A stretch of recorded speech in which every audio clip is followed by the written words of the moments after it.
Kita ke informasi berikutnya. Nasib Ibda Rudi Soik terkait perkara kasus pemecatan dirinya kini bergulir di DPR.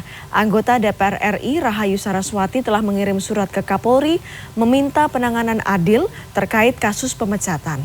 Dia juga mengaku jika Polri tidak memberikan respon adil dalam penanganan kasus Rudi Soik dan akan melapor ke Presiden Prabowo. Sebagai informasinya dalam Di Balik Cerita.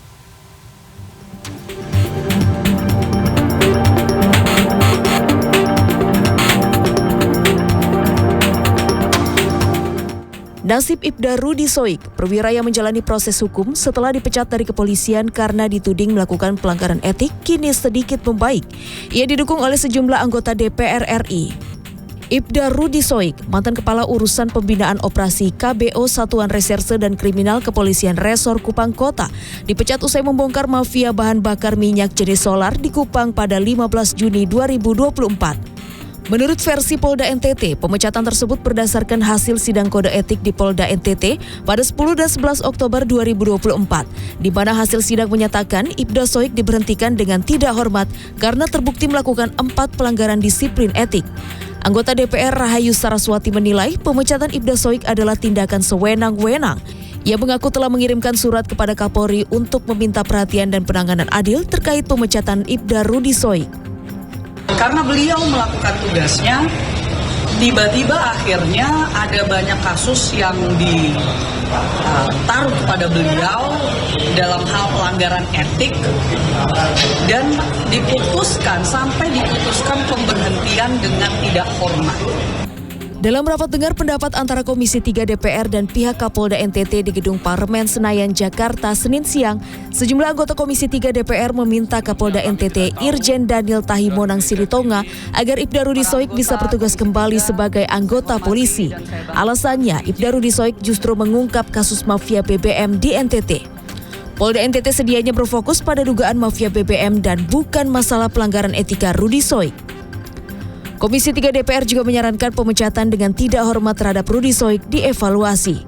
Komisi 3 khawatir jika pemecatan Rudi Soik tidak dievaluasi akan berdampak kepada tugas kepolisian lain yang menjadi takut untuk mengungkap sebuah perkara. Saya duga Pak Kapolda ini dikerjain oleh anak buahnya hanya untuk menghukum saudara Rudi Soik. Mengapa? Tidak masuk akal ini Pak Kapolda. Pemaparan soal kasus BBM ini. Pasca rapat dengar pendapat dengan Komisi 3 DPR RI di DPR, Kapolda NTT Irjen Daniel Tahimonang Silitonga mengelus kepala Ibda Rudi Soik. Keduanya bertemu saat akan meninggalkan Gedung Parlemen Senayan, Jakarta pada Senin siang. Irjen Daniel juga meminta Rudi langsung melapor ke dirinya jika memiliki informasi lengkap terkait tindak pidana perdagangan orang dan mafia BBM di NTT. Ibda Rudi Soik mengaku siap kembali bertugas sebagai anak buah Kapolda NTT jika hasil sidang banding memenangkan gugatannya. Rudi juga mengaku akan melanjutkan mengusut kasus dugaan mafia BBM yang pernah ia tangani. Menurut saya, orang baik, hanya informasi yang sampai ke beliau itu tidak terfilter. Maka kalau ada waktu dan diberikan ruang, saya akan sampaikan ke Bapak Kapolda. Di depan Mako Polda NTT Senin siang, puluhan mahasiswa menggelar aksi damai dukungan terhadap Rudi Soik. Aksi sempat diwarnai ketegangan dengan kelompok pendukung pemberhentian Rudi Soik. Pelaku merampas poster bertuliskan usir dan pecat Kapolda NTT.